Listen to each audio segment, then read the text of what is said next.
what's up you guys? Welcome back to my channel. My name is Jess. If you're new here, thank you so much for stopping by today and clicking on this video. So if you are new here, you may not know, but I am a rising sophomore at the University of Texas, Hook 'em Horns, and it was a wild year. This was, okay, I am someone who loves school, I'll admit it. I like it, but this was, academically speaking and like just for my education, the best year of my life. And I liked my high school. Like, I liked my experience, I had a positive time, but college has been absolutely amazing. So because I am going into my sophomore year, I learned a few things last year, I wanted to sit down and tell you some of my tips to make the most of your freshman year. I'm hoping these pieces of advice aren't like things you've already heard a million times. I don't know, I used to watch so many of these, but my first piece of advice, I don't think anyone had told me this, but I think you need to mentally prepare. I would just suggest that. It might have just been me. Like, I know some people are just like bursting at the seams to just like hop out of their house, leave for good, be like, bye parents, like they are so clocked out. But then I feel like that's like not everyone. Like, or maybe it was just me. I was not mentally prepared for college, and that wasn't bad. It just meant like I moved in and I was like, oh no. I think that's a part of it, but like I think it would have been so much better for myself had I been, I don't know, had I like done a better job of mentally preparing. Like, and I don't even know what that looks like. Maybe for you that means like going to all your favorite places one more time before you move out, or like seeing all your favorite people, but like I was just like not ready. I think most people would benefit from like getting in the right mindset and like being ready. Like, I was excited about school, but I moved in early too, just because that's how my dorm was, but I was not ready. So this next piece of advice, I need you to like listen. Don't take this out of context, but I would say do stuff outside of your comfort zone. I'm not saying like go do anything crazy, do anything illegal, but what I'm saying is like maybe do something like go out to some event that you are a little nervous to go to. Like, I know I was wanting to go to this thing for freshmen, but none of my like friends that I'd already known wanted to go.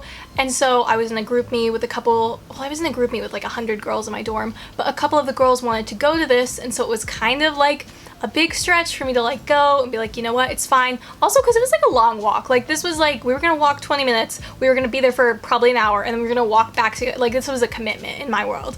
And the cool thing about that is like that was something like the event was like, yeah, it was fine, got a free t-shirt, good time.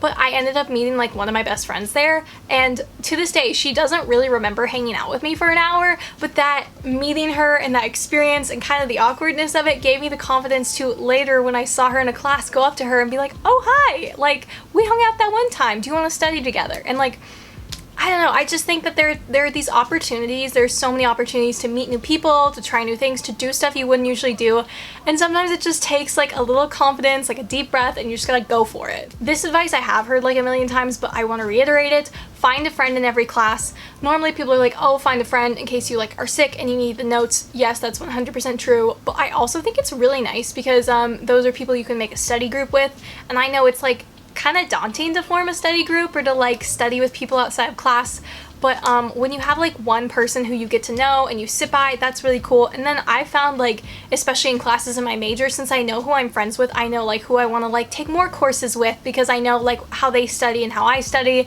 It works really well. And so I think if you find one friend in your class, that's going to help you meet more people and study better and just have a whole better experience. This is one that I think you just kind of learn with time. Seems obvious, but talk to people who live in the same building as you. Like, I know whenever I would see like one of my next door neighbors, we got kind of close in the way of like, I don't know, like if I saw her on campus, I'd always say hi. And I think that's the thing is like, if you say hello to someone, like not everyone is just gonna be your best friend because you said hi to them, but like sometimes you'll say hi to people and start having a real conversation.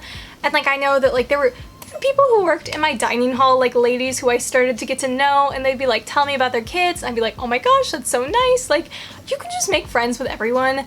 And I don't know, it's like you never know who you're gonna meet or get to know unless you just like kind of put yourself out there. And so even if it's just like, hi, good morning, like that could start, I don't know, that could start a friendship. I sort of mentioned this, but this is like two things in one. Make study groups in your classes and go cool places to study. Like, you don't always have to study at the library. Some people are partial to that.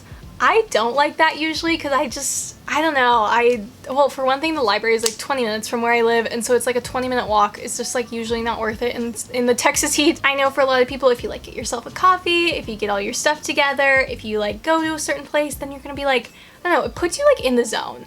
And about having study groups, I know for myself, like I had a study group for one class in the fall semester that was like every single week. I know you say you're gonna study, but sometimes you're just not. And if you have those people who can like keep you accountable, even if we didn't get a ton of studying done, we always did some discussion and like we'd always do something. And like that was what counted. I know that this is like a very me specific thing, because I'm learning not everyone likes to be this way, but my advice is to get your stuff done early. Like when you get something, start it, even if it's just like reading the directions and maybe doing the easiest step, even if it's making the document in Google Docs and putting your name on it. Like I always advise you to get started early, because sometimes things end up being easier than you think and you're like, wow, I'm done. Or sometimes they're a lot harder and you're like, oh no, this is gonna take me the entire 2 weeks to get it done. If you start early, you know that, and then you're not like rushing and freaking out, and then you have time to go to office hours if you need to, or time to like get in touch with friends, or like sometimes people won't help you, but then they will. It's just like life is unpredictable. Start early. It saves me so much hassle. This is something I wish I'd done more of, and that is go to office hours. Office hours, if you don't know, it's kind of like tutorials, or like a time where you can meet your teacher one-on-one. And so your professor, I should say, I've been in college for a year and I just called them a teacher, but you can meet your professors. You can, I don't know, you can ask them for help on assignments, but you also get to know them better. And so this is something, I had a few professors who I would visit more than others, just because, I don't know, sometimes it's scheduling and sometimes it's just, sometimes you get closer with other people. And so I just know it's really nice to have these professors who you get to know, because especially now with ones you start maybe your freshman year, you can keep up with them all 4 years. And it's really fun to go and be like, hey, how are you kids? How are you doing? And like, I'm about to do this thing, or I really am liking this class. And that sounds like not much of anything, but like the cool thing is those professors, I found in my experience, at least in my college, those professors we'll talk and we'll meet up, and then maybe a day later they'll be like, wow, I just saw this opportunity, it made me think of you, here, do this. And like, it just opens doors. Not that you should only talk to professors for your own gain, like they're really cool people and there's so much like, I don't know, it's just nice to know them. But there is like, I don't know, it's one of those, the thing about college is sometimes you're putting in all this time, and there's all this like, you're investing all this time, and I really truly believe there is like a return on your investment, but I also believe like you reap what you sow.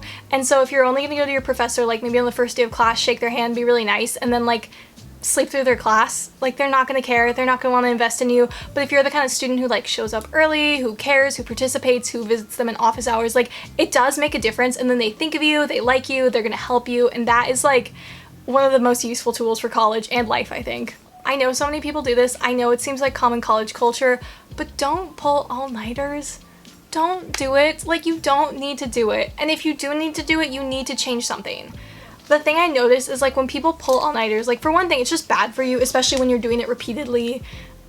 It's just not good, and it's not fun. Like, we were meant to be alive in the daytime. If you are having to pull all-nighters, I don't know if you need to change your class or your major, or like maybe like just work on time management, or maybe you need, like, there's so many different things. And so my advice is, if you find yourself in the first month or two of college like pulling all-nighters, I would just say maybe rethink what you're doing, kind of identify like what is the real, like the root of the problem here, because I know like there's different reasons everyone does things. Maybe organic chemistry isn't for you, and maybe you shouldn't be in that major anyways. Like, I don't know, it's just like, I feel like if you were pulling all-nighters, that's kind of a sign. I don't know. Just think about it. My advice to you would be take care of yourself above everything else. I did not pull a single all-nighter this year, and I got a good GPA. I was happy with it. I hung out with friends. I lived my life. That's the one thing. Someone asked me my GPA once, and then they were like, but did you have fun? And I was like, yes, that's like the point. That's not the only point, but that's like a big part of it. You gotta have fun and get good grades, right? Like, that's... I'm trying to like do the most, have fun, make YouTube videos all at once, and like that is like my passion and my goal. And so I think for you, you need to figure out what that is. I know I'm biased, and so you may not like this one, but I would say go to the football games if your team has a football team. And if they don't, maybe you're like a basketball school, whatever it is, like go to your school's sporting events, because there's something so special. Like, I don't know, maybe some schools, like school spirit is different, but like I love going on Saturdays in the fall to DKR, hanging out with 100,000 of my favorite Longhorns, cheering on the boys. I just love it.